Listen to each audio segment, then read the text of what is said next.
something happened and we weren't able to start the exam on time, right?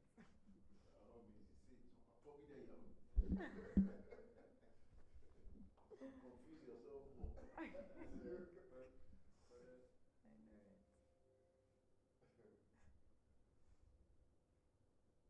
But my question right now is that.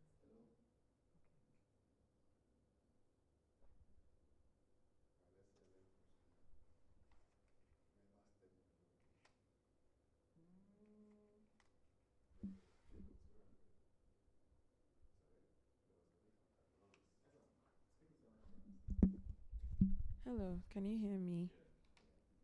You can hear me on Zoom as well.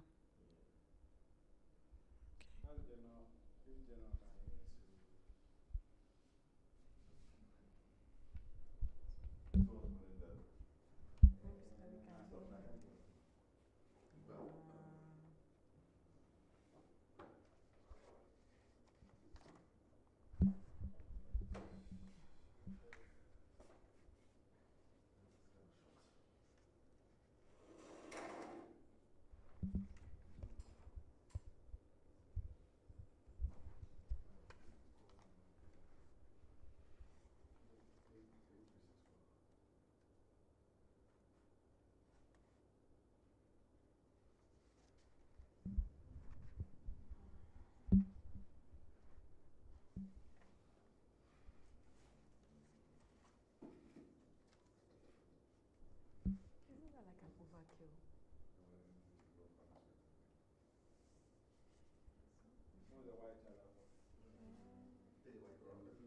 There's another extension if you want. Okay.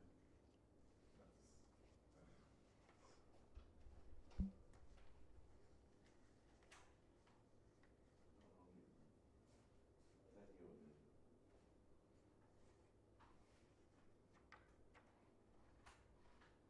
Are we live? Yes, but I have not filled it into your screen yet. It's just a postcard. Oh, okay.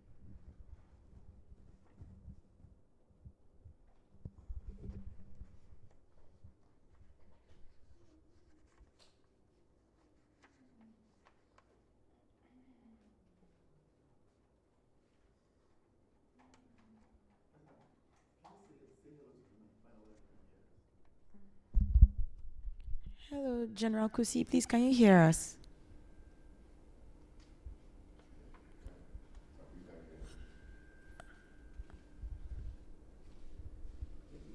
Can hear, but we can't hear you.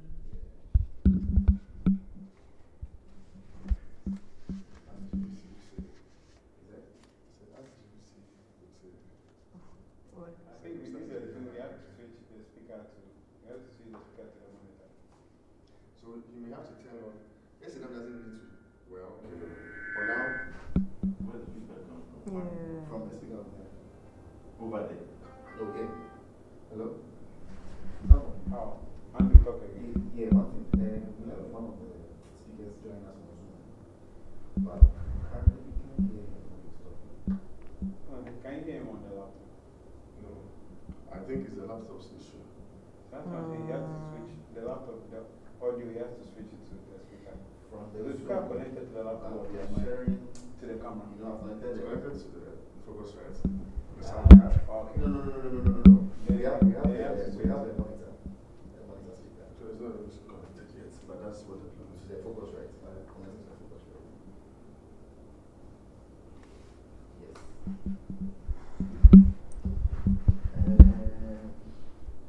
The posts are full. Wow. Okay. Is it possible we can again? The last thing left is the monitor. But well, let's move. Unless we use in ear. Let me Full speakers or something. Let me have a put the Zoom to the laptop so that we use the laptop. It's for you to hear him, isn't it? Yeah. But the rest of the people will hear him. Yeah. But if, but because of her mic, even if she can hear. It might cause the feedback. You have two microphones connected to the focus right to the laptop. That's what.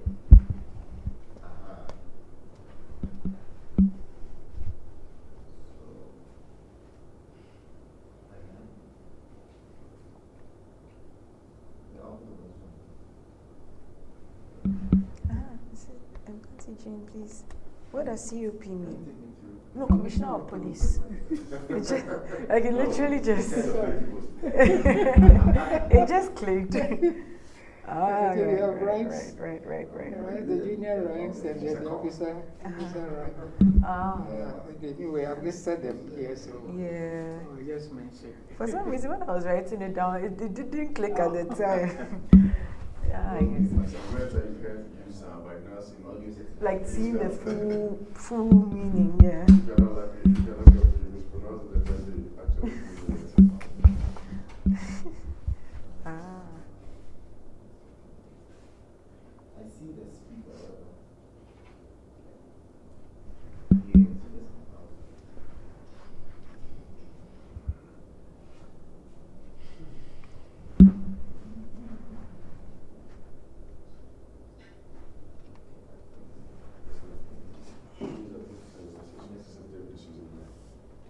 My phone. Yeah, it's on. It's on charge. It's charging. Join the Zoom call. I'm already on it. Oh, yeah, I'm just on the Zoom call now. So we have to. One second. Hello, can you hear me? Can anyone on Zoom hear me, please? I'm using my phone as the internet, so shucks, I can't use no one. I have to try.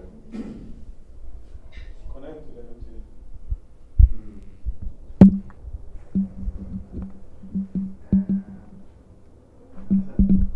Can you hear? Can you hear me? Can you hear me, please, on Zoom? Can you hear me? Can you hear me? I'm speaking on Zoom now. You can hear it now. Yeah, I'm speaking. Yeah, we can also We can also hear him now. Yeah. Okay. Okay. So,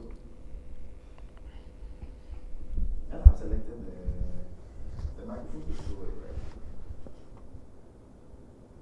Because that's what you're using. I want to show because of the settings. I've selected it. Okay, I think the microphone is still at the USB, that's fine. Yeah, well, the last one, let's try. Okay. Can you still hear me, please? With this one. Can you hear me? I'm speaking. Can you hear me?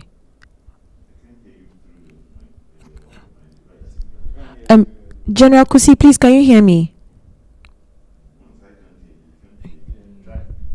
Hello, can you hear me? Okay. Oh, okay. Okay. What about this microphone, please? You can still hear me. Okay. Address him properly. He's a brigadier general. So, Brigadier General Kusi. Brigadier General Kusi. Okay. Brigadier General Kusi. Okay. So that means that we can go ahead and actually both at the same time. Yeah.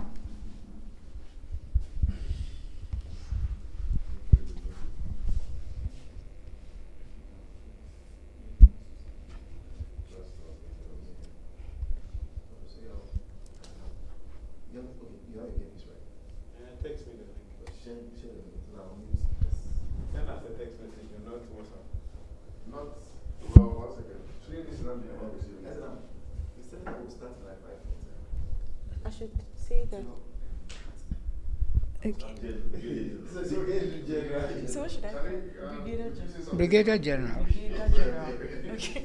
No, but the highest on YouTube thing is going to start tomorrow, 4:50 a.m. Oh, wow. Because of the. So if I tell them that we are starting in 5 now. minutes, Yeah, Okay. I'm actually going to share the link. Sorry. a new link. Yes. There was an issue with the first one. Let me share it right. Yeah, what did you ask me? Text me the Zoom link. Text message. Should I still tell you that we're starting in 5 minutes? Yes, yes. Can't send text message. Brigadier General Kusi. Please. Yeah, hello. Please, we are starting in 5 minutes, please. So I just wanted to give you a heads up. You. I will start by introducing both you and Auntie Jane, and then we'll zoom straight into the questions. Yeah, So yes, I'll first give a brief. Okay, so the plan was to read out your profiles first to the public. Yes, please. Then after that, we just zoom into the interview questions. Yes, yes, please. I hope that's fine, please. Oh, okay. Okay.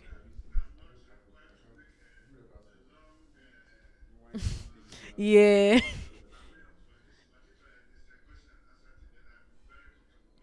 Okay.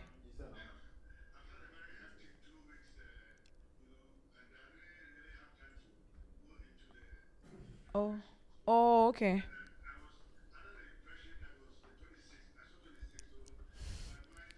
Ah.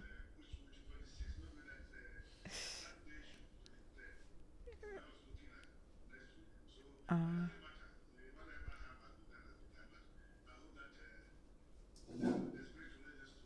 Yes.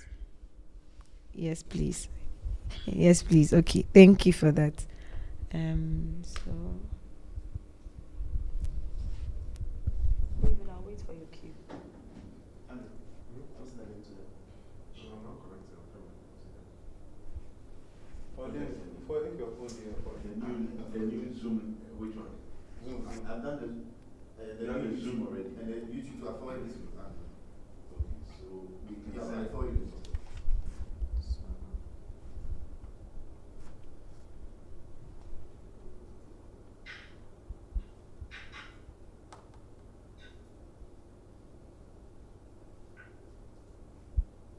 Chairman, you know the.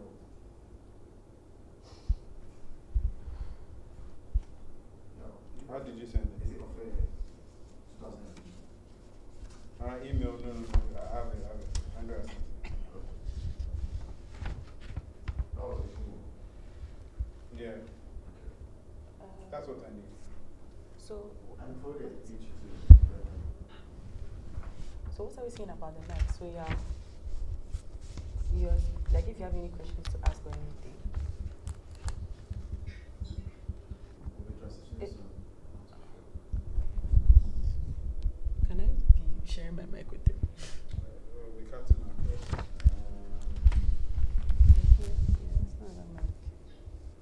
You can share for now. Who is the host of the Zoom? I'm very interested. Hey, let me sorry. I thought it should be open. I thought it should be open for all. No, it's fine. It's fine. That means every time you have to No, pay then it's attention. just YouTube now. Yeah, you know.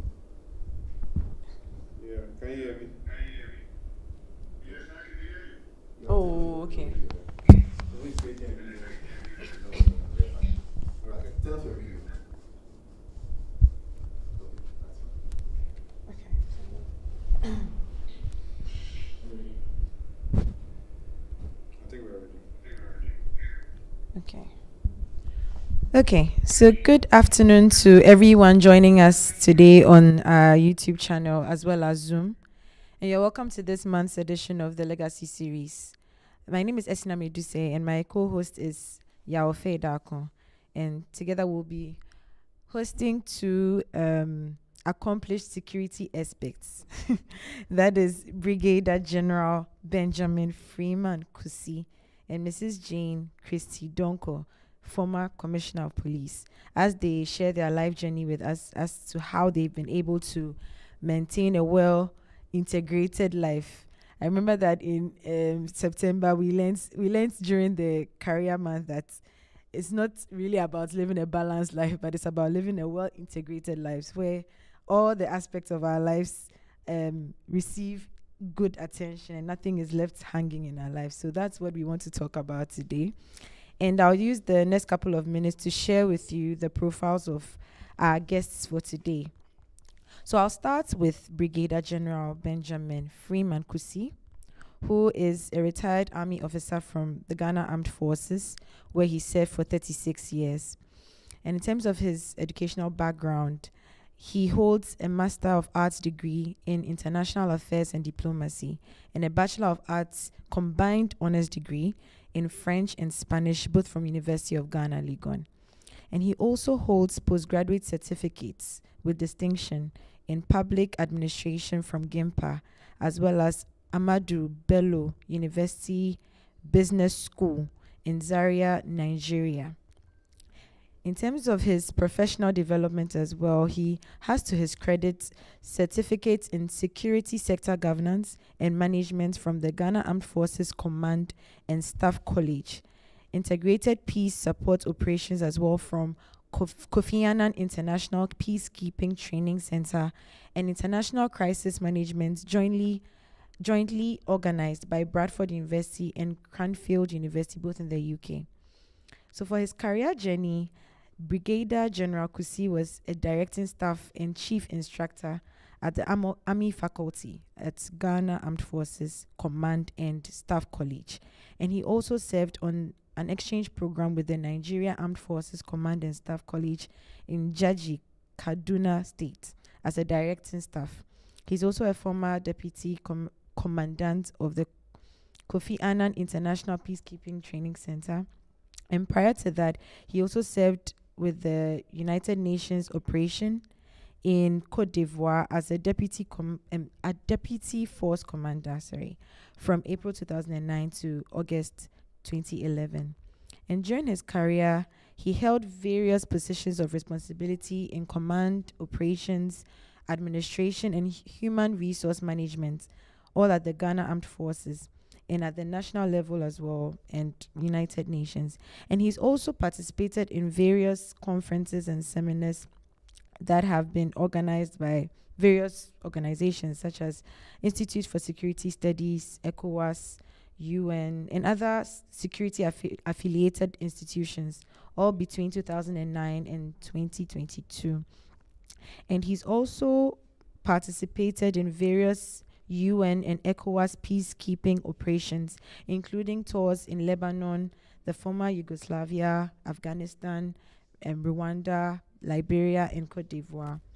And he was also appointed as the leader of the Joint Verification Team for the Liberian peace process in 2003. So after all his service, he retired in March 2014. And in terms of ministry or service to God, Brigadier General Kusi is the immediate past president of the city chapter of the Full Gospel Businessmen's Fellowship International, which he joined in 2005. And he was actually introduced to the fellowship while he was a directing staff at the Nigerian Armed Forces Command and Staff College in Kaduna State. And he also rose to become the president of the Jaji military chapter before he returned to Ghana. And he currently worships with Accra Church Manet branch, where he's a lay reader, a worship leader, as well as a Sunday school resource person. And since he retired, he's been engaged in private pursuits in research and security consultancy. He also speaks various languages, such as English, French, Spanish, and Akan. And he has a keen interest in world affairs, particularly security issues bordering on counter-terrorism and narco-trafficking. And his hobbies also include reading, sports, listening to music, and traveling. He's married to Naomi and has 4 children.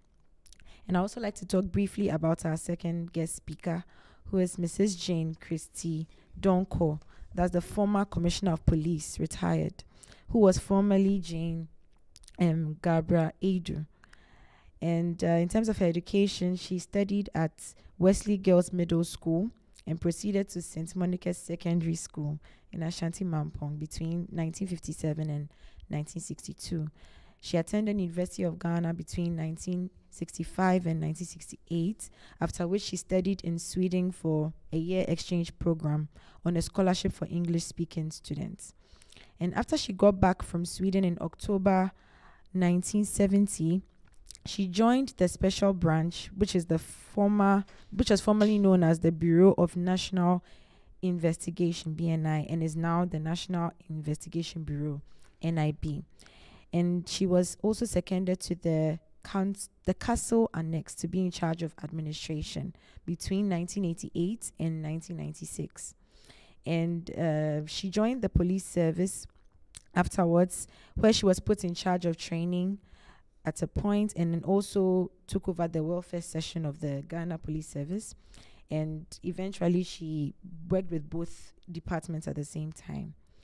And interestingly, the highest rank a woman could attain in the police service formerly was the assistant commissioner, until Mrs. Jane was appointed the first female deputy commissioner, and later was appointed as the first female commissioner of police. And she retired on 4th May 2003.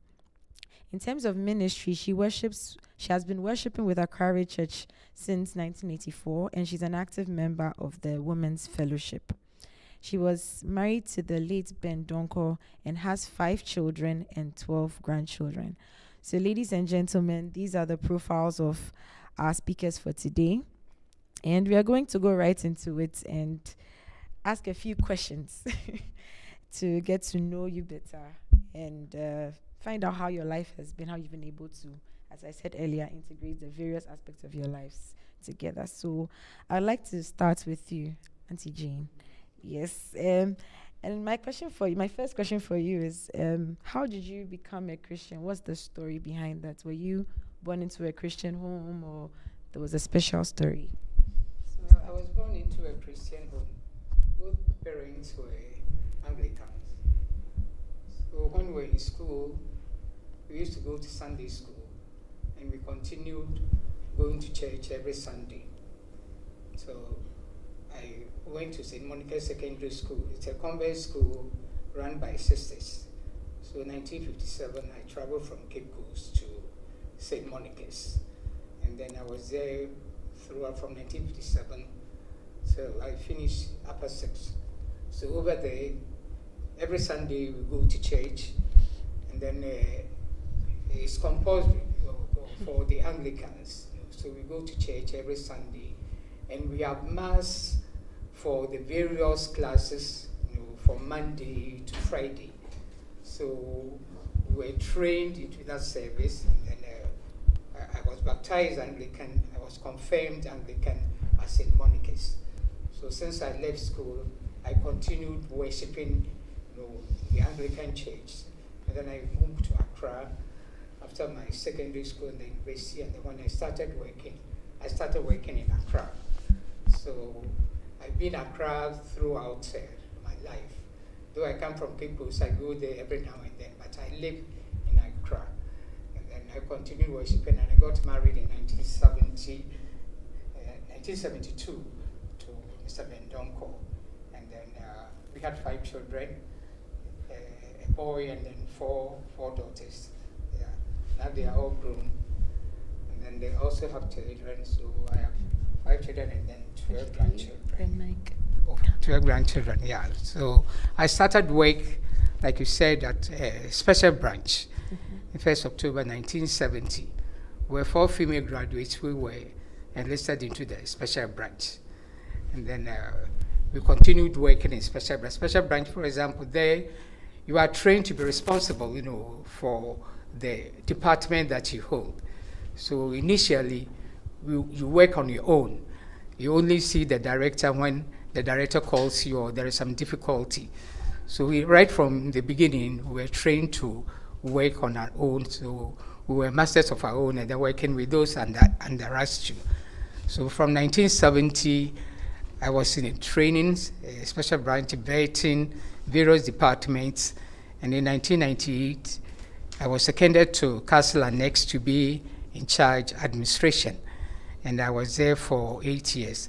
Castle Annex was just like a family. Those working there were just less than about 100. So we all know each other. So since I was in charge administration, I was in touch with everybody. We managed to establish a welfare fund for them, and then we established a canteen too.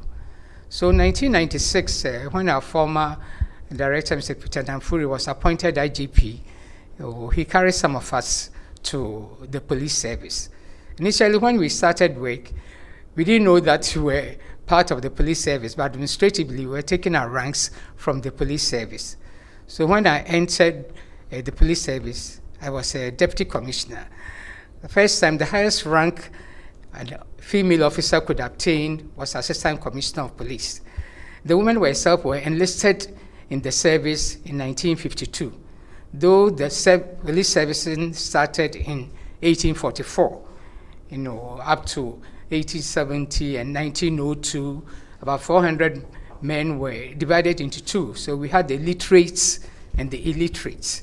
And then 1st September 1952, when Dr. Kwame Nkrumah was in charge of government business, he saw the need to enlist women into the service. So it was during Kwame Nkrumah's time, 1st September 1952, that 12 women were enlisted out of a number of 200 into the police service.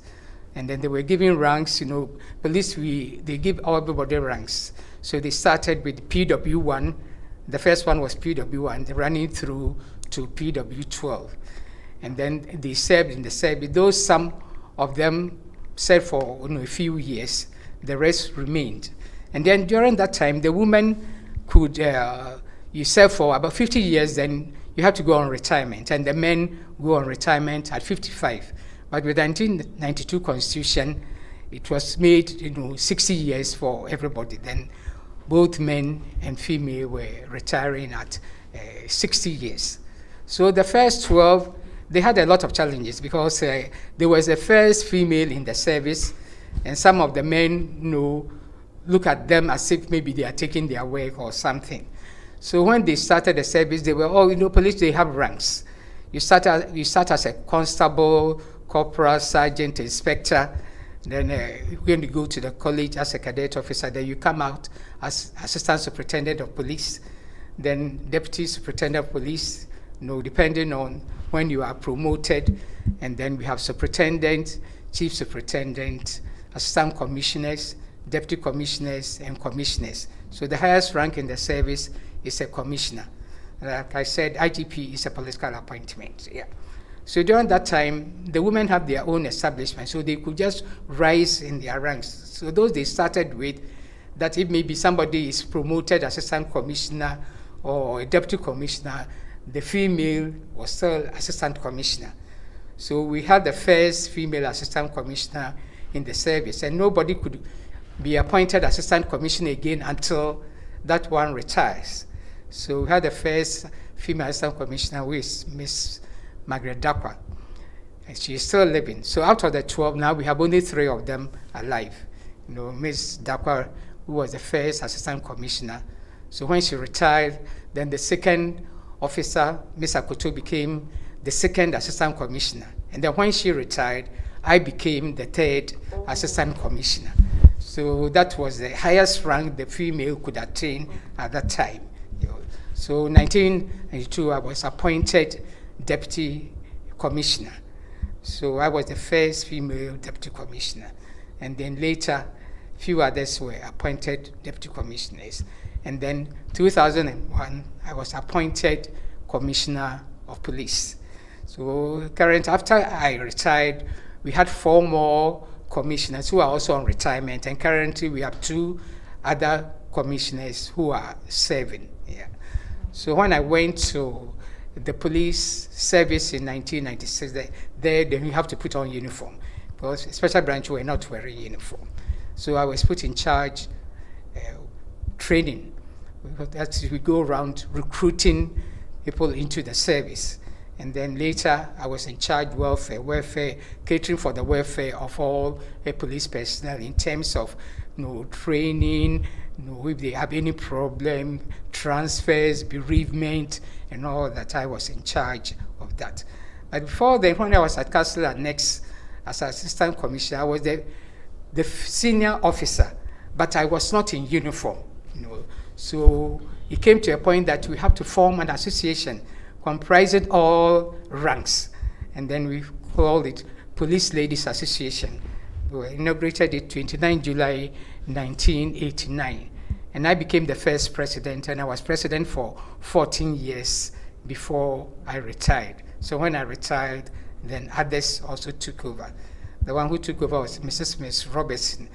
One time she was acting as an IGP. She acted as IGP for about 6 months, and later she was appointed Ghana's High Commissioner to Sierra Leone before she also retired. So the women when we started, they have a lot of challenges. Like I said, the first 12, they were entering a terrain that is new to them. Yeah, so they had a lot of challenges. So the 12 of them, when they were listed, they were passed out. They were all hosted at a place around Asylum Dam, but they were taught how to do police duties, patrolling and all that. They did everything, going and patrol in the night, though they work in twos and all that. So they did all that, but some of them retired on the way.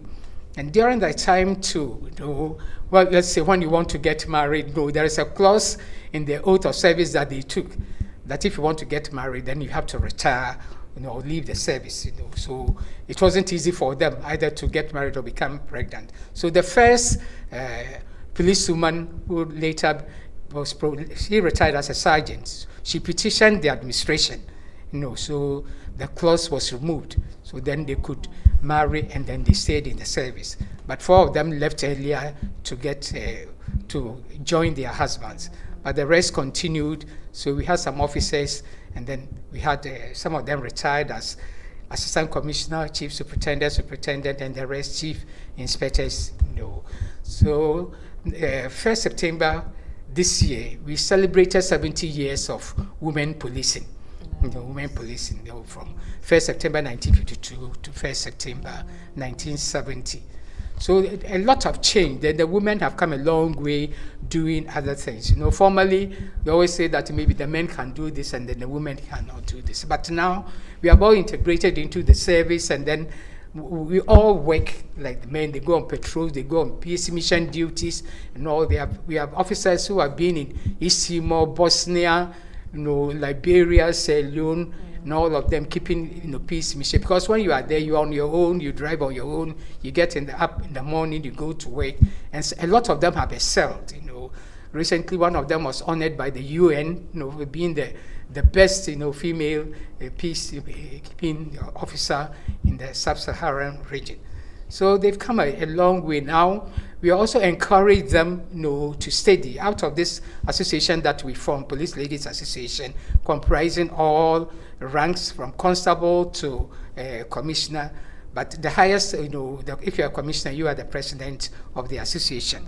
So we encourage them to, upgrade themselves. Because when we started the service, honestly, we didn't get people to, encourage us. So those of us who came in 1970, for example, we didn't, try to pursue further, studies. We were just working out of that, and then maybe what we get, the allowances and all that, we were a bit satisfied with it. So, but so when we got to the police, we have to encourage all of them to, put. So now we have a lot of professionals in the service. We have lawyers, we have pharmacists, we have chartered accountants, all sorts of people in that, because they have learned to improve themselves. Because formerly, when they pass out from the training school, they all do the same course with the male counterparts. But you see that the men progress, because when they come, they want to pursue further courses and on, and then the women, they will be behind, So we encourage all of them. So now we have a lot of women who are professionals. We have a lot of lawyers, like I said, chartered accountants, and all that. And then the IGPs also see in them the way they work hard, so they also encourage them. Currently, we have what we call the POMA, Police Management and Advisory Board. It's the highest, advisory board and higher decision making in the service. And we have about 3 female officers who are serving on it. One is in charge welfare. Now was recently appointed the CID, Director General for Sinando Kofi, and then my daughter is also there. She's also a Deputy Commissioner, Lydia Donkor. Yeah. So we have all these various, units, So you see the women all over. We're doing the work like what the men do. We have had even female regional commanders and all that. Some have served in Tema, some have served in Cape Coast. And then we are even looking forward to get more female regional commanders, as some of the male regional commanders will be retiring from the service. So in a nutshell, the women are also doing well like the men are doing. And that we encourage more women and more professionals also to join the service. And it's just a police service. We have some female officers, doctors who are the hospital side. We have pharmacists, specialists who are also have the police ranks. Though we have some civilians, we have doctors who are also with the police ranks and all that.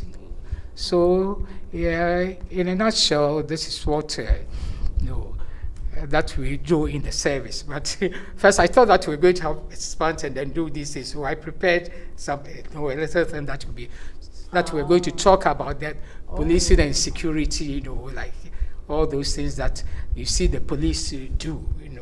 Because our core mandate is to protect the citizens, prevent crime, and all this. And so this is what you see the police doing. So when you have a case that you go to the police station and you report, and then you write a report, it depends on the case that you present, and then how the police also handle it. When it has to go to court, they do it. Where they have to advise you, they do that one too. Okay, thank you so much, Auntie Jane. You have given us a very good overview of how you have gone through the police service, and we appreciate that. And we want to come to Brigadier General Kusi, and also ask what your experience has been in becoming a Christian. Do you have a unique story, or were you also born into a Christian home? Would you like to share with us, please?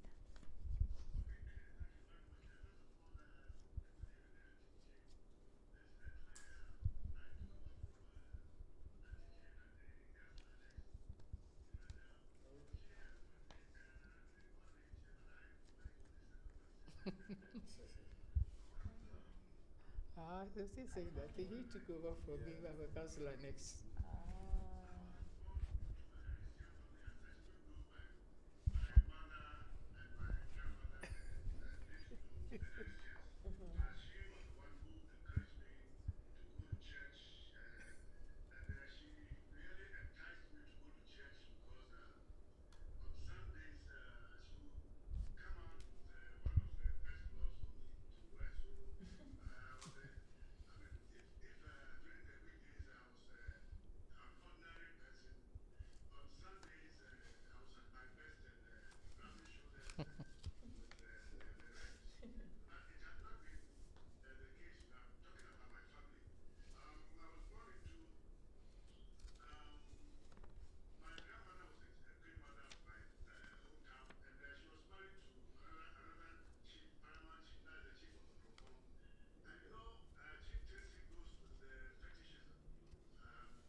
speaking, as I met a soldier, a corporal, who, through conversation, I got to know that he was a staunch Christian. In fact, currently he's even an elder of the Pentecost Church.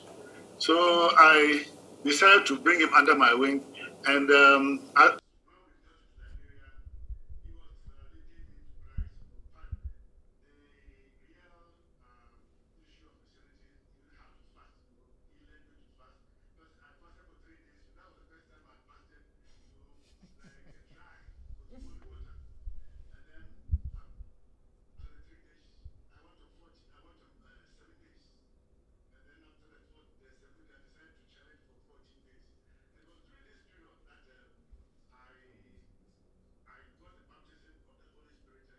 quite amazing, I mean, the feeling that I had when I had the baptism of the Holy Spirit, I spoke in tongues from about 8 p.m. till the following morning, still talking, still speaking in tongues.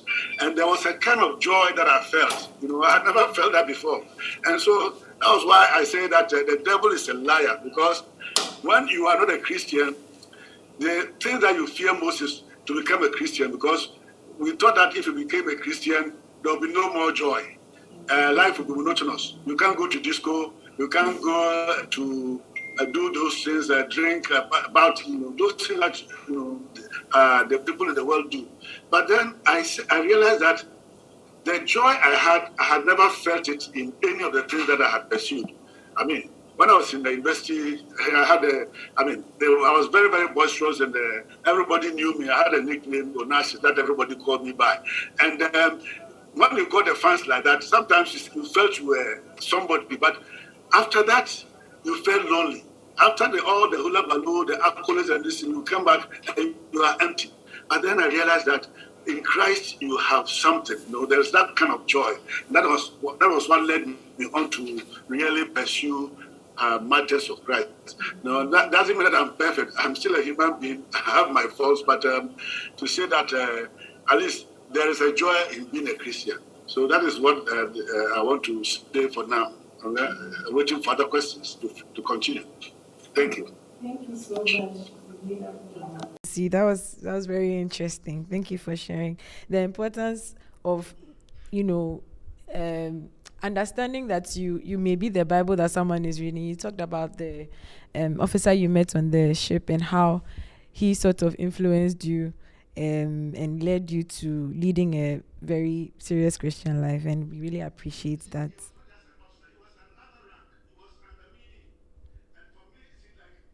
Right.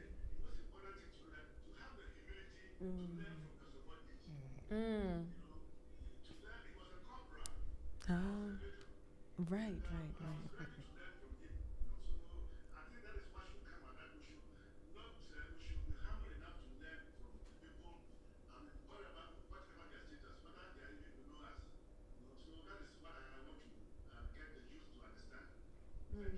Yeah, thank you very much for that. That is even more powerful, to be humble enough to learn, even though the person might be your subordinate. Thank you so much for that.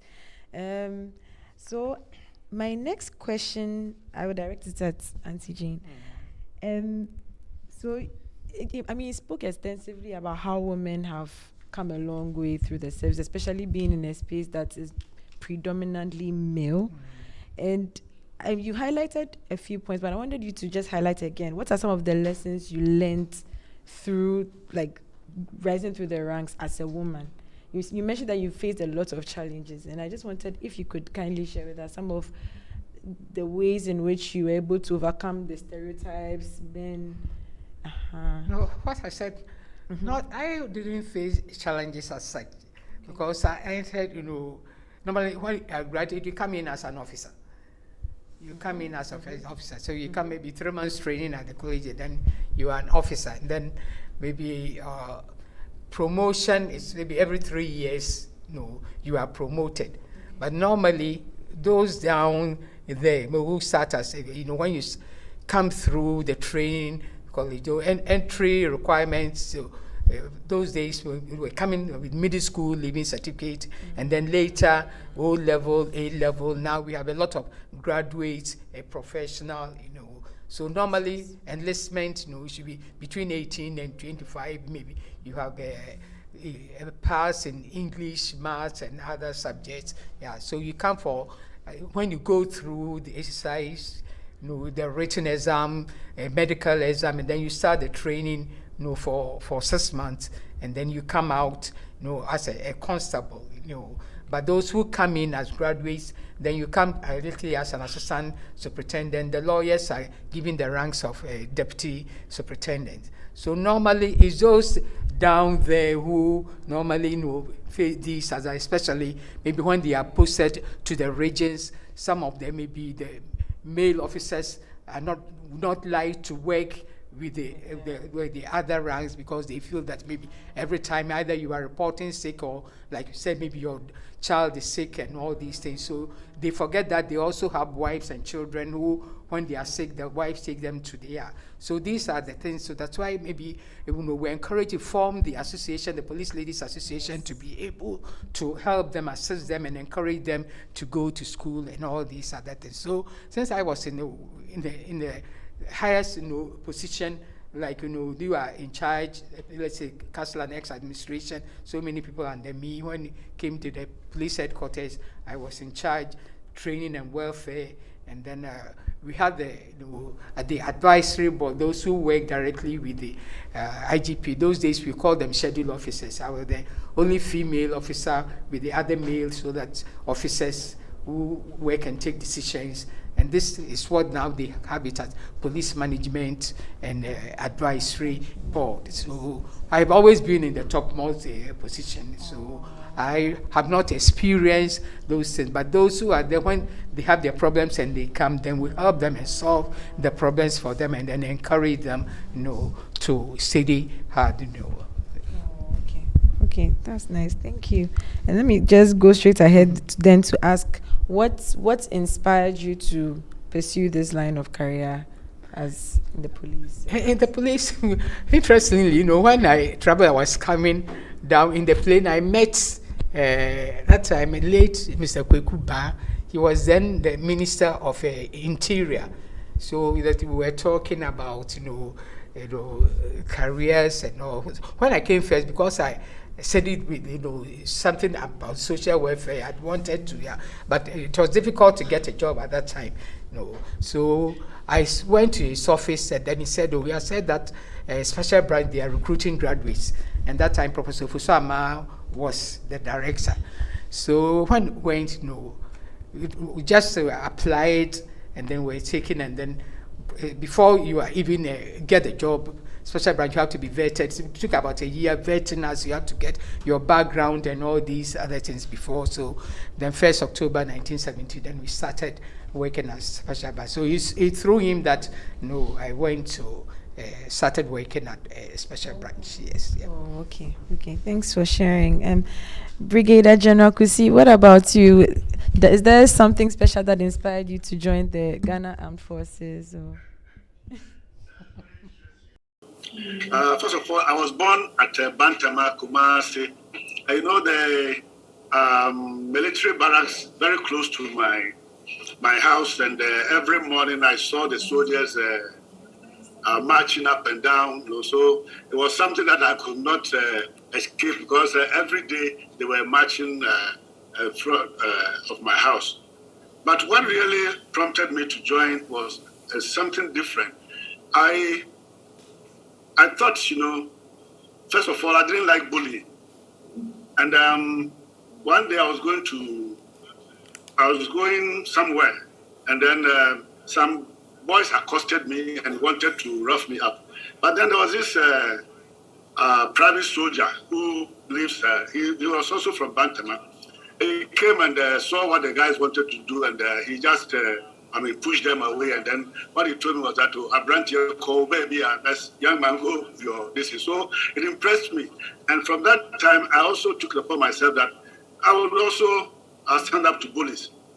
And after the 66 coup, during the 66, after the coup, there was a curfew. And my house, was on the main street of Bantama.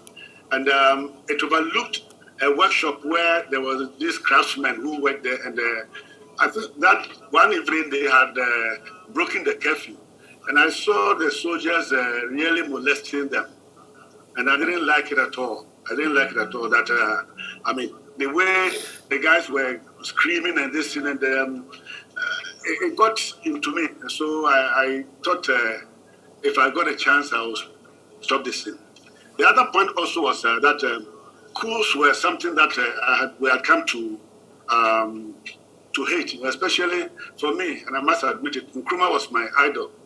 And when I took the common entrance, that 1966, that's before the overthrow, we had the common entrance topic. The essay topic that we had was a man or somebody that you admired, and I wrote about Nkrumah. And so when he was overthrown, I was really hurt. And one of the things that I thought was, if I joined, I could stop the coups. So that was what really inspired me. So in fact, going into the army was also by a kind of coincidence.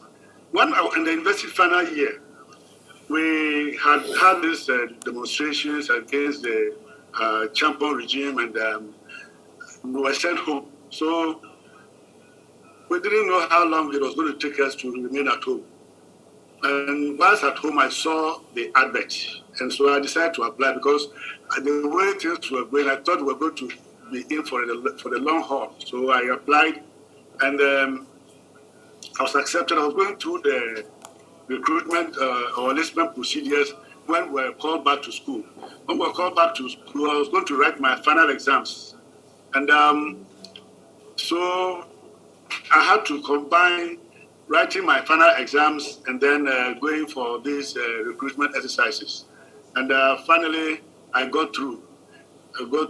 So from the university, after my last paper, when I picked my box from the university, I went straight into the military academy on the 11th of the 2nd of November 1977. That was when I enlisted.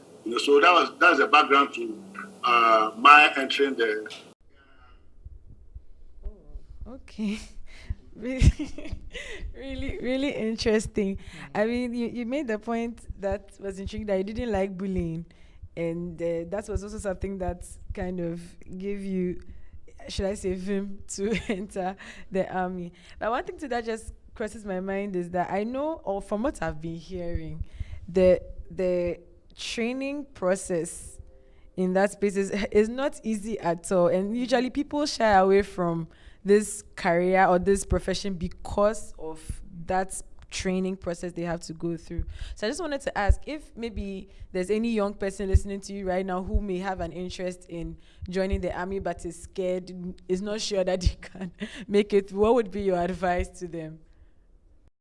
Well, the training is very hectic, very difficult, but so long as you are fit, that's why you must enter and go through the processes. Before you are accepted, you go through first of all the body selection test to check whether your body was well suited for that, and check whether you are flat-footed and so on and so forth. So if you are fully fit by medical standards, you don't have to be afraid. But see, the tendency is that some people may want to cut corners. If you cut corners, that's where you have problems. Basically, people dying from training are very, very few. And if that happens, you realize that these people may have cut corners. Now, I'm talking about the seriousness of the training. I'll tell you one experience. See, when you go in, because of the time that you don't have time to sleep on your bed, so you dress your bed, fully dressed, so that once you get up, you don't have to bother about dressing your bed. You have one blanket and you sleep on the blanket. One night when I was going to sleep, I said my last prayers because the way I was feeling, I thought I would not even wake up. So I was very, very surprised when early in the morning they say, fall in for morning road run. It's like that's what you do. At 4:30 thereabouts, you'll be called for morning road run, and the day begins around that time. So when I woke up, I was surprised that I had woken up, and that is to tell you that it's not easy. But at the end of the day, you go through. And one thing that I can also remember is that some of my instructors always found me smiling. And so one of them called me and said, why are you always smiling? I said, yes, I'm smiling because the thing is difficult. I'm trying to make it easy for myself. If I cry or I smile, it's the same thing. So I want to feel that it is enjoyable so that I can enjoy it. And they were very surprised to hear that. But so for those who want to go, let me tell them that so long as you are physically fit, you don't have to fear, and you go make the best out of it. There is this friend of mine who used to say that if they put you at the tip of a needle, find the most comfortable place to sit and enjoy it. Thank you. Wow, thank you so much. That was very encouraging. So I'm sure those who may have an interest in joining would definitely think more about that decision. And what about you, Auntie Jane? For any woman who may be desiring to enter the police service as well, who may feel like, hey, I'm a woman, can I really do? Would they respect me? What would you tell? And once you have the requisite qualification, you can join, and it all depends on the individual. Like Brigadier General said, their training is more difficult than the police. The police, when you enlist, you go through the physical training, like body checks and all these other things. Like you said, because of the boots they wear all the time, you don't have to have a flat foot because it will be difficult standing in the sun because the black shoe itself, generates heat and all that. So you do the exams. When you pass with physical examination, then you go for interview. When you go through, then you go for medical exam, and then you start the training. You start the training for 6 months, and after that, when you pass out, then you are posted to a place. It's all in the mindset, because if it's a job that you want to do, you have to focus on what you have to do. So our training is not as difficult as the military. The training that they go on. So you only have to respect yourself. When you respect yourself, everybody will respect you, and then do the right thing. If it's a work that you have to do, you do it. In the morning you have to get up and go to work, you do it. When you have to close, the time that you have to close, you close.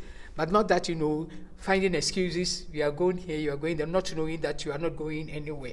So when you work like that, nobody would be happy with you. So it's hard working, and then, humble yourself and then learn what you don't understand, you learn.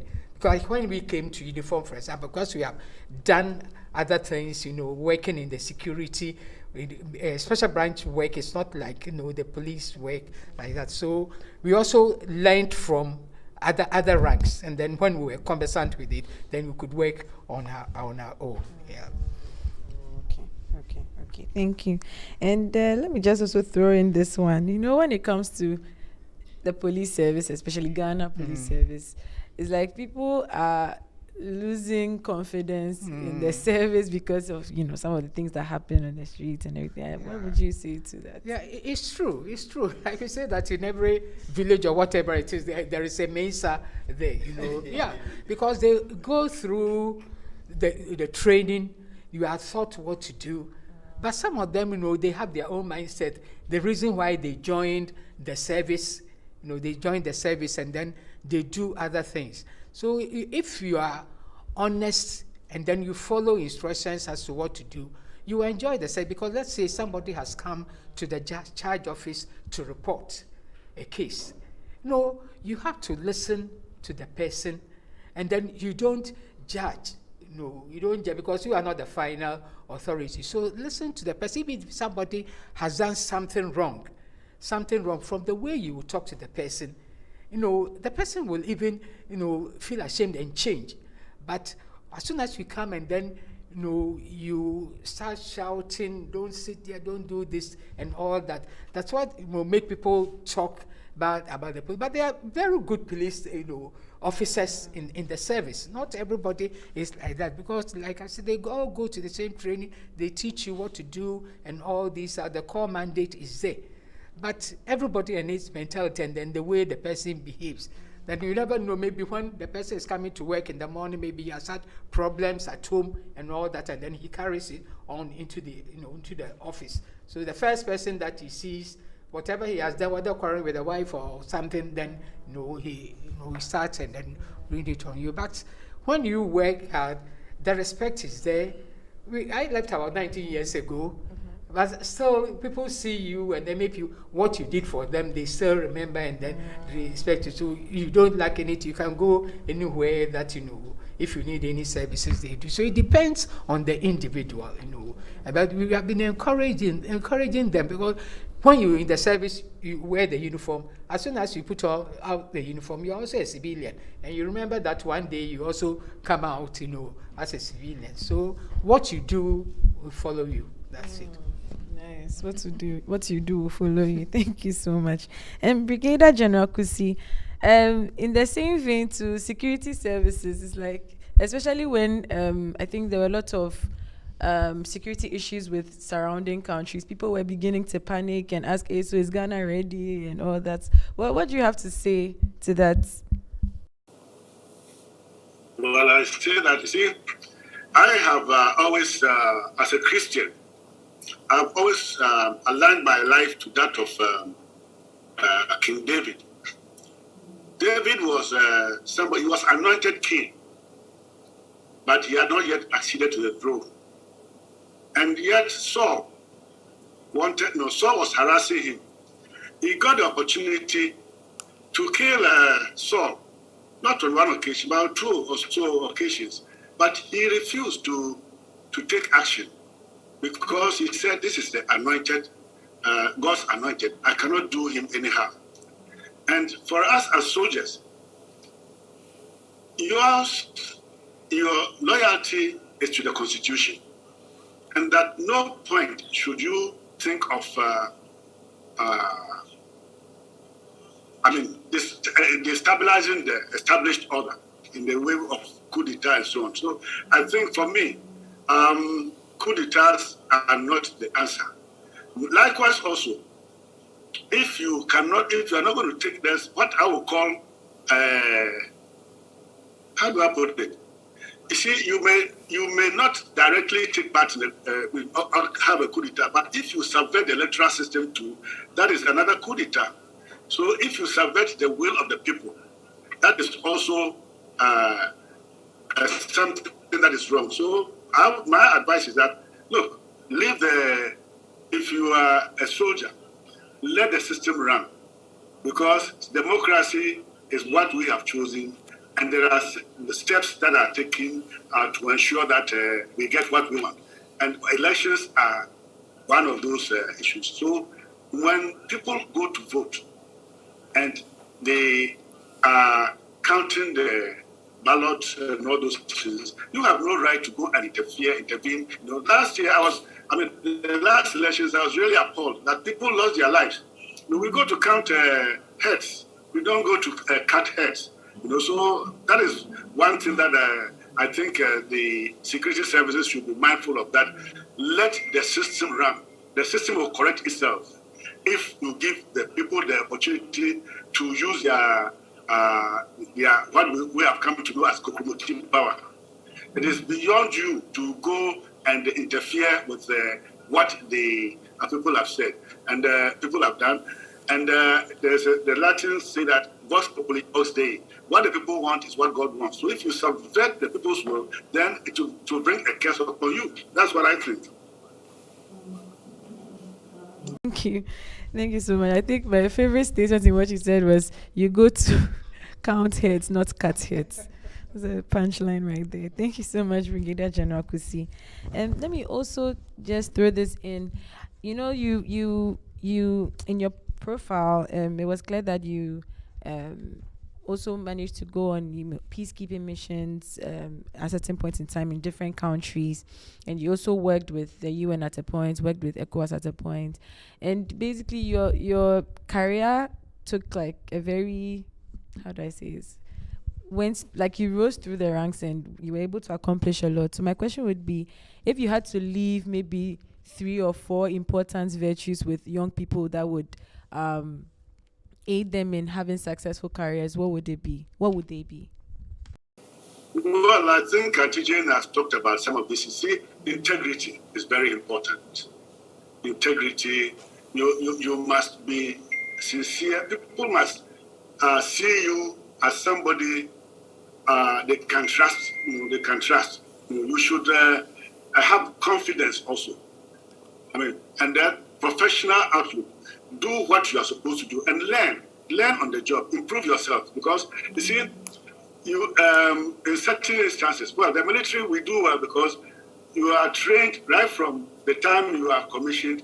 Training never stops. You go on platoon commanders, you go on combat team commanders, you do junior staff, you do senior staff, and in between there are other career courses that you do. So your mind is not idle. In fact, I always, when I went to the staff college, that's when I realized that, in fact, if I had put even a tenth of the amount of work that I was doing in my university work, I would have got double first class in everything that I did. Because, I mean, the university were just breezing through.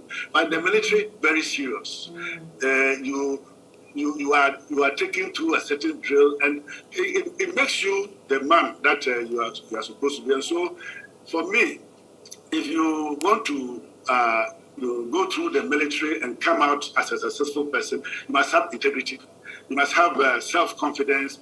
You must be professional in your outlook, and then also you must be humble. Because you see, I always say that in the military, when you make a mistake, you can people might die from that mistake. And for that matter, any decision, if you are taking a decision, you must be very, very careful about the consequences of that decision. That is why you don't have to just, you must think through every decision that you have to take, because the wrong decision that you make can lead to people's lives being lost, especially in the field of operations. So I'm very, very careful about that, and I insist that everybody must go through the rules and then learn. Because if you don't learn, whilst in peacetime, you're not going to learn on the battlefield. By that time, it will be too late. So you prepare yourself for that assignment, whilst there is what we call a live battle or during peacetime. So this is what I want to say to that. Thank you so much for sharing. Auntie Jane, please, do you want to add anything to what he has said? I know you've said a lot indeed. But I think Brigadier General has said a lot, He asked for humility, that you don't have to lord over other people because you think you are a very senior officer. Because there are some officers that the letter that somebody has, maybe I will charge you, I will do this, I will do this. And it all, boils out to not maybe respecting the person, but when you have a way of talking to somebody, take it that the person is your child and then she has done something wrong. So when you talk to the person in a way that he understands, he regrets, he repents, and then he will do well for you. So because in the service, it's those at the bottom who do a lot of the work. Because you are a very senior officer, you will not maybe be on a patrol duties every now and then. Though now and then maybe some of the officers you have to go and see what those are, because they are those down there, they are doing the work. So the respect, and then always see the welfare of those you are working with, their family and all. Get to know the wife, the children and all. So when you work with people in that way, they will do everything for you because they know that you also respect them. You come to their level, and then coming to somebody's level doesn't mean that you are just on the same age. But he also knows that you are a very senior officer, and then the way you treat him, he will also reciprocate and then treat you well. So I always feel that, like maybe going to the market and all these other things, you see people, anybody that you see, though the person you are buying, you are paying, she's taking your money.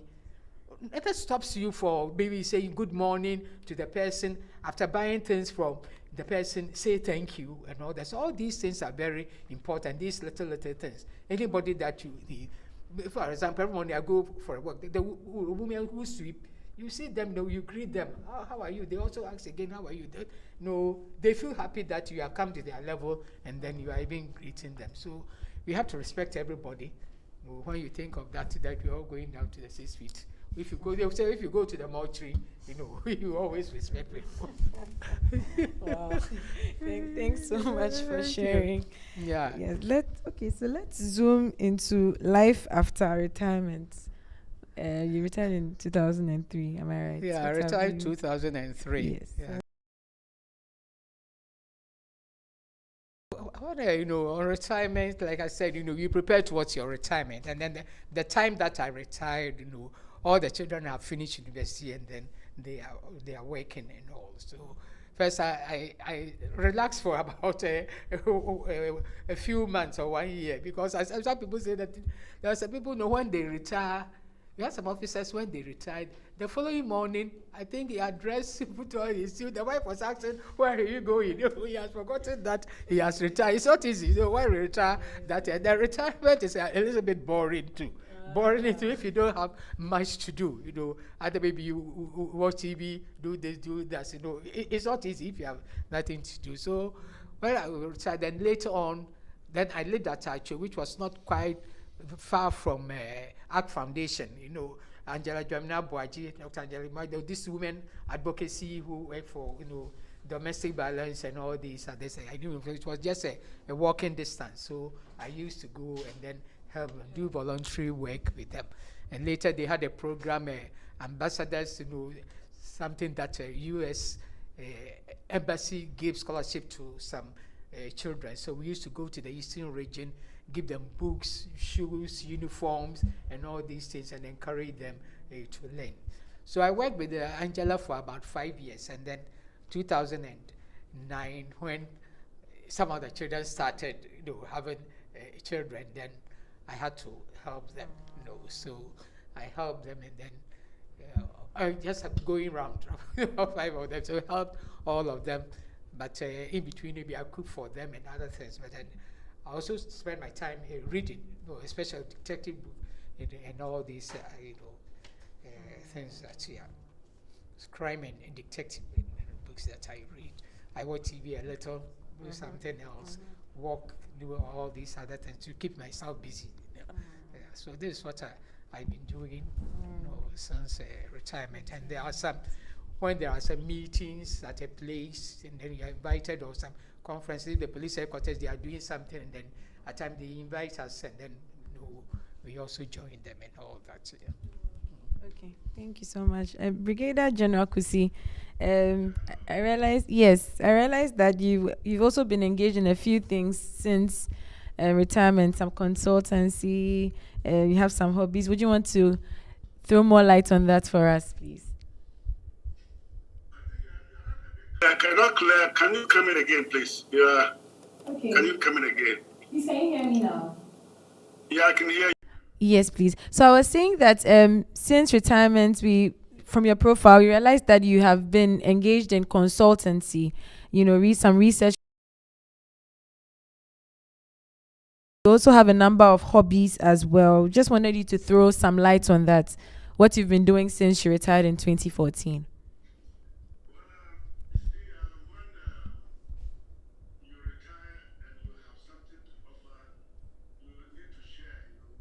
Others. So I've been engaged at the Kofi Annan International Peacekeeping Training Center, running some courses. There are some courses that I facilitate in, just to share experiences.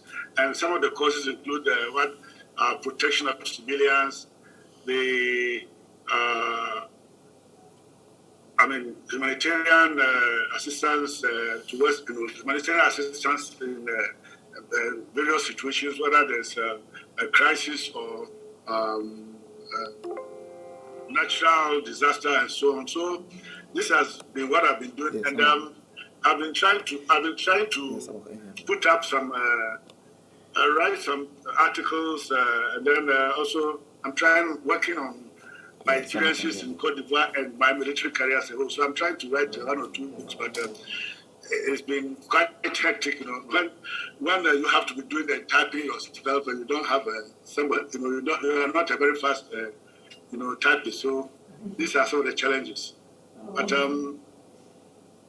my desire is to impart whatever experience that I've had, you know, with both serving soldiers and even civilians and police. So the courses we run are mostly made up of soldiers, civilians, and the police. You know, trying to, I mean, within the peacekeeping architecture, the role that they have to play, the need for coordination amongst them, so that they'll be able to achieve the mandate that has been set before them. Is that okay? Or you want more from me? Oh yes, that's very comprehensive. Thank you so much. And I want to ask my friend, when you say sports, what kind of sports are you interested in? I didn't get it again. I didn't get it. Was it for me? Was it meant for me or for Auntie Jane? So I didn't get it. It was meant for you. You get it, you know. What sports are you interested in? No, I think you are a bit. What sport are you interested in? What course? Sports. Sports. You mentioned that you Sports. No, I see. Yes. I used to play football, you know. Oh, okay. And I remember, and then football and basketball and hockey. And then I also used to run do hurdles and then long jump. No, but in football, you know, I used to play for the university team. And I remember when I went to Cote d'Ivoire as part of my year abroad, the French, during the French, at the French faculty, went for this year abroad. I spent 6 months in Cote d'Ivoire. And I was playing so well that a team wanted to take me on board. And then when I told them that they thought that, but the way I was playing that particular year, I really was on top. And he thought I was either playing for Kotoko or Olympics. And so they said they wanted to recruit me, and I said, no, I'm not interested. So as for you Ghanaians, we are too, no, it's like, we are too proud, we don't want to get it. But I was telling them the truth, that I wasn't what they thought I was. But I like football a lot. Oh, nice. Thank you so much for sharing. First, pay chance. Are you also interested in any sports or any? I went football. I'm at Chelsea when I went. When Messi was at Barcelona, I used to watch. Okay. Oh, nice. Some football lovers here. That's really cool. Okay, thank you so much for sharing. Now let's look at this. You know, okay, let me start with Auntie Jane. You held very high position in the security service, and the question is, how did you manage that time and then time with family, especially when you were still very active in service? Oh, time management. Time management. Even, you know, even I think 1983, my husband had to travel outside, you know, working at various places, alone, Liberia, and all these things. So I was there with the 5 children. You know. Then at that time we were living around Odoko, then moved to Abilempi. So these 5, it's all like I said, time management. So early morning, I'm waking up at 4:30, so I don't sleep beyond 4:30. Up to now, I don't sleep beyond 4:30. So I have to get all the 5 of them ready for school. You know, drive from Abilempi to Morning Star, and then after that, you know, those who are going for extra classes, you have to go and pick them. So I manage my time. So by 6:30 they are in school. 6:30 they are in school, and then I have to go to work. So when I close, then I come for them. It's only when I got to Castle Annex that I had a driver, so he can pick them home, and then I close late and then go.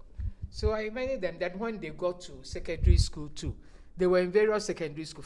All the 5 of them were in secondary school at that time. So I start from One was at Accra Girls, start, leave a basket, go to St. Mary's, 2 of them, leave baskets, and then go to Presec, leave basket, and then the following week, I had to travel to Cape Coast to Wesley Girls. So I was combining all these things, but I did it in a way that I'm still, I still do these things. So I get up in the morning, even those with us now, the nursery people, I get up and go for a walk and come, prepare their things, they go to school, and then if there are some lunch to be prepared, I do all these. So I've done it for so many years, I think, but it has become part of me.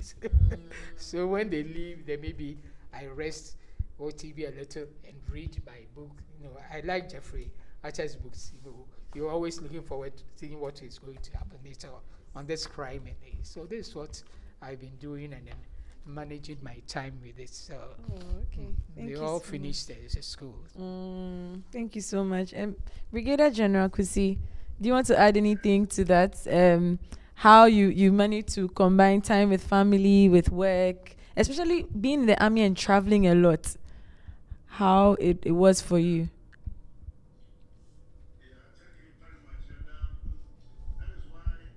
A good wife. And I just want to relate some things that I had from former President Gbagbo of Cote d'Ivoire.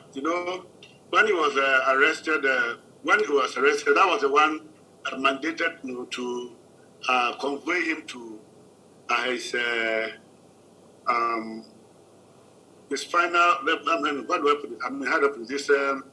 I don't want to use the word detention, but he was supposed to go under house arrest in the north, and I accompanied him. And one of the things that he was advising young people, that they should choose their wives wisely, and I think it is something that I didn't understand it, but it was when he came back, he came to he had 2 wives. He came to divorce the first one, who had been his political partner for a long time. But then I got to know that maybe a wife will either make you or unmake you. And so if you have a good wife, you will be, your children will not go astray. And I think I had opportunity. I had a wife who was very homely and very more concerned about taking care of the children. And as a result of that, I could travel, in peace. Not that my mind was not at home, but at least I knew that I had a responsible wife who would take care of the children. And when it even came to even financial matters, she will find a way of doing it. Then, and when I'm not there, and then if I'm not able to transfer. Okay. I think our tech brothers are helping us to sort that out. But meanwhile, Auntie Jane, let me ask this question. You're active in the Women's Fellowship, and I just wanted you to share with us young people who feel like we don't have time to serve in church. What are some of the benefits you've derived from being active in the fellowship, being active in the things of God, and how? I used to be very active.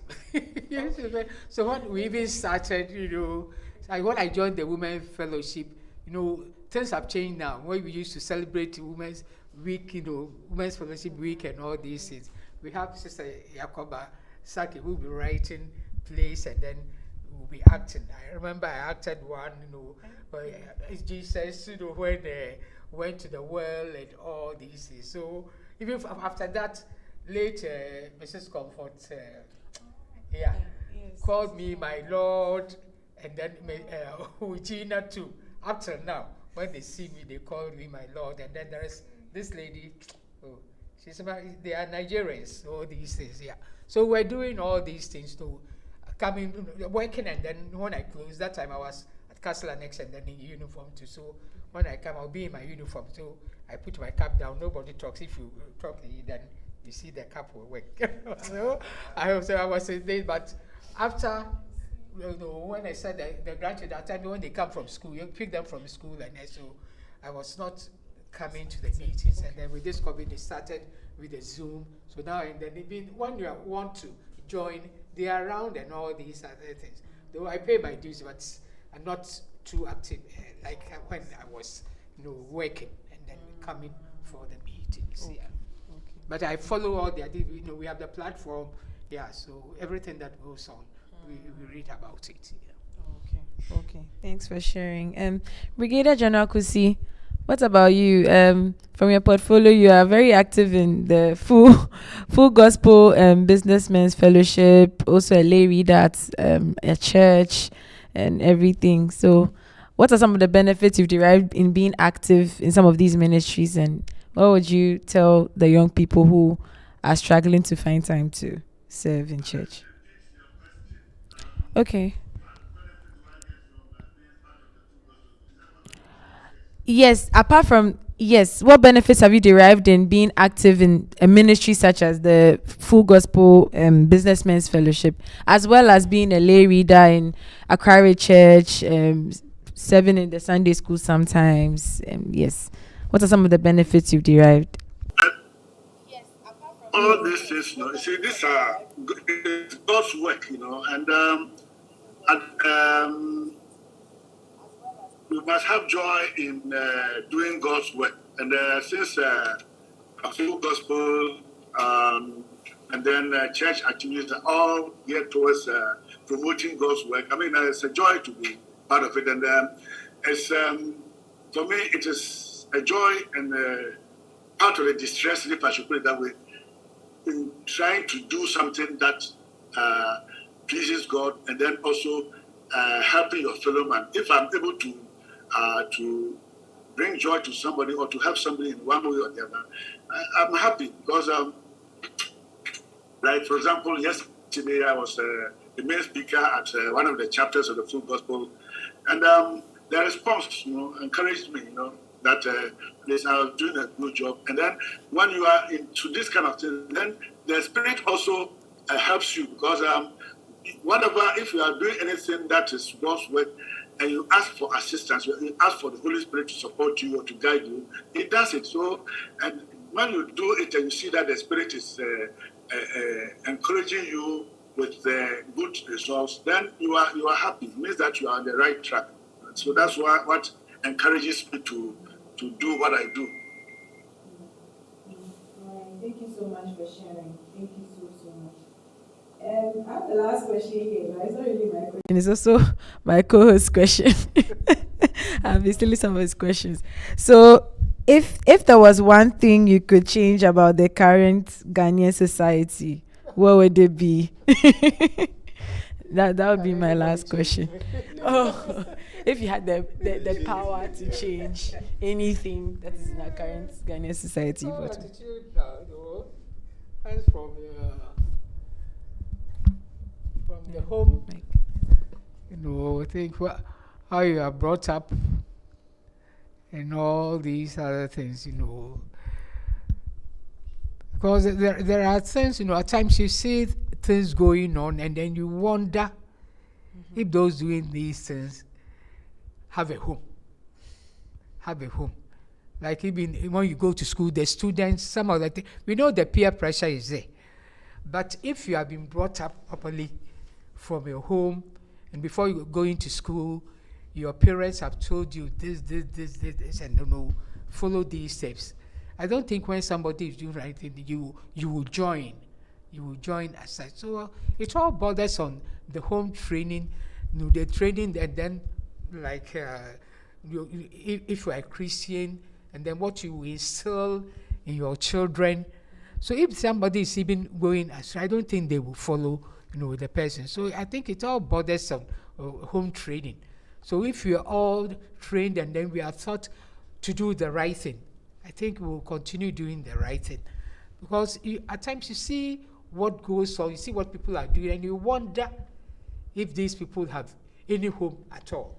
That they were brought up by somebody, and then they were trained from infancy up to while they were. So was I trained a child as how he's going. Then when he grows up, he will not depart from it. So this is, I think, the message that we have to instill in all our children, and then, the way we also behave, the children sees what we do, the way we talk and all these other things to other people, and then the respect that we show to other people. Because at times you see some of these children who are coming, and then the way even they talk to maybe the house help, the nannies who are helping them, and also it's all that we have to train them. They're also human beings. You never know where you will be one day. So I always say that we have to treat everybody equally, because somebody who is a maid here today, maybe when she's at a hometown, she's a queen mother or something. So we have to treat everybody equally and show respect to everybody, and then people in turn will also respect us. Thank you so much. It's attitude now. Thank you. Brigadier General Kusi, please, did you hear the question? Repeat. Yes, please. So the last question is, if there was one thing you could change about the current Ghanaian society, what would it be?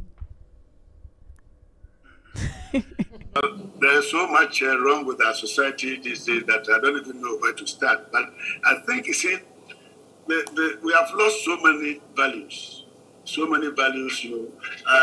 People, you see, it's like those who brought instant coffee and instant dishes have really indoctrinated us. We want everything instantly. It's like somebody gets into a job and he wants to be.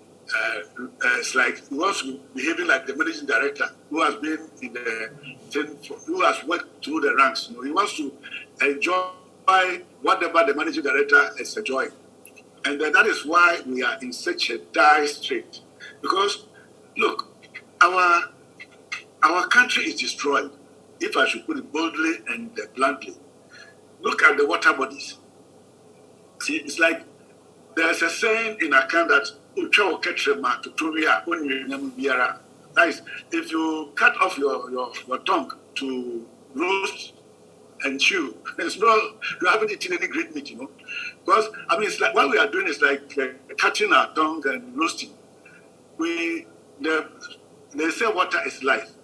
Meanwhile, the water bodies that will give us a life, we are destroying it. That is why now strange diseases are coming. Diseases that we didn't know in the past are all catching up with us, liver diseases, kidney diseases, and so on, all because of what? Money, gold, galamsey. So, and everywhere, even the forest. See, in the old days, something that I want to just drum home to the youth is that, sometimes we have allowed Christianity to also lead us into some kind of situations which are not good. In the olden days, our forefathers, they didn't know how to tell us things, so they put fear into others. Oh, don't go into that forest.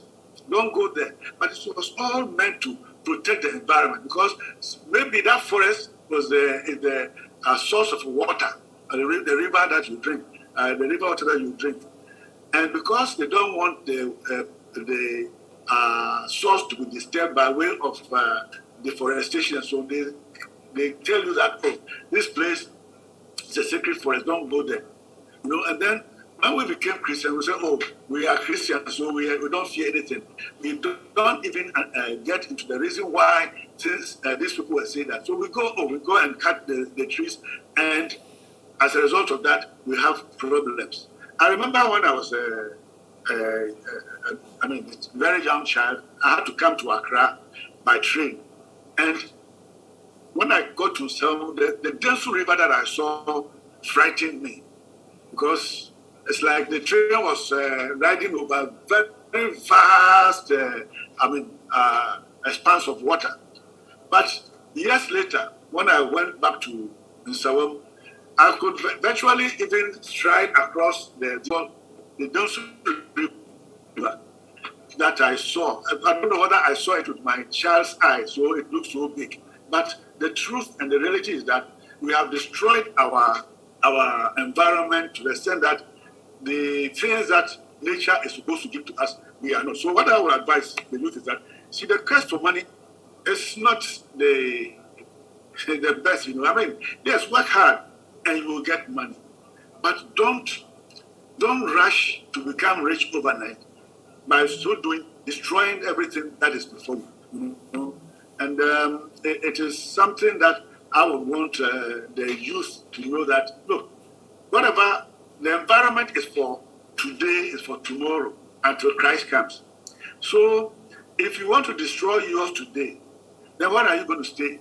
And what are your children going to be? Why are your grandchildren going to be?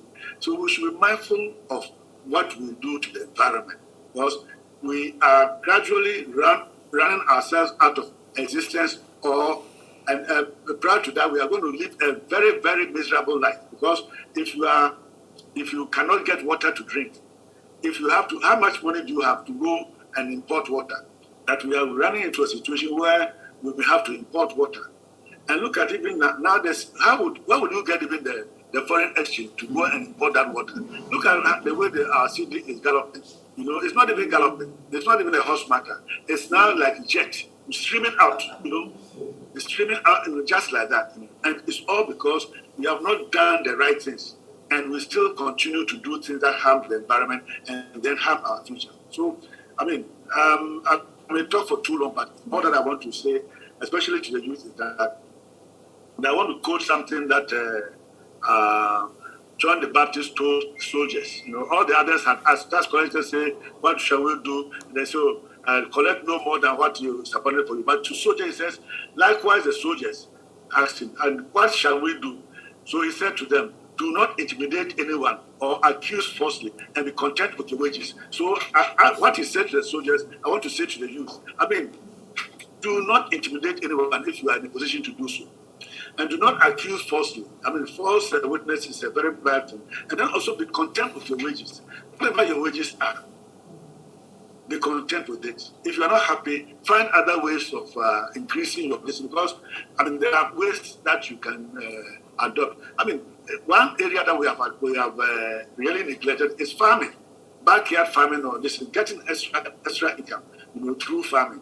I have always said that if we had a policy where we could make food so abundant that we will not spend more than 10% of our salaries on food, then there will be no need for any wage increases. Because if you can save on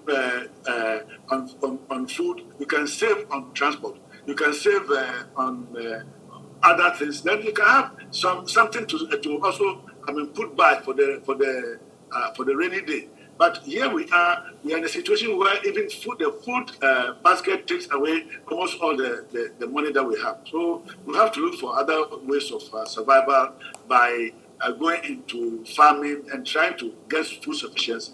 This is what I want to add. Maybe it's a long distance, but I think there's a lot that the youth can do. Be content with what you have, and let's all work hard. Thank you. Thank you so much, Brigadier General. I think there were interesting nuggets to pick from there. Not trying to be rich overnight, not destroying our environment, not looking for the quick way out of things. It's a very important way of making sure that we do the right things and not back ourselves into a corner like the way we have now. So all too soon we've come to the end of the session. It's been a rewarding time learning from Brigadier General Kusi and Mrs. Jane Donkor, former Commissioner of Police. We've learned so much from you, and we are very, very grateful that you made time out of your schedule to be with us. So I want to say a very, very big thank you to you, Auntie Jane, yes, and Brigadier General Kusi. Thank you.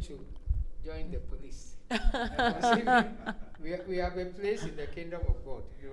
The Beatitude said, blessed are the peacemakers. Yes. Amen. That's true. Thank you so much. Yes. And Brigadier General Kusi, you joined us on Zoom, but you availed yourself so readily. We are very, very grateful for that. Thank you so much. And to everyone who joined us on Zoom and on YouTube, we are grateful that you made time to join us again this month. So we're looking forward to having you next month when we have the Legacy series again. Thank you so much and have a good evening. Thank you. Okay, thank you, Brigadier. Happy to hear from you. The last time I saw you were launching the harvest in church. Yeah, do you come the 10:30 or 7:30?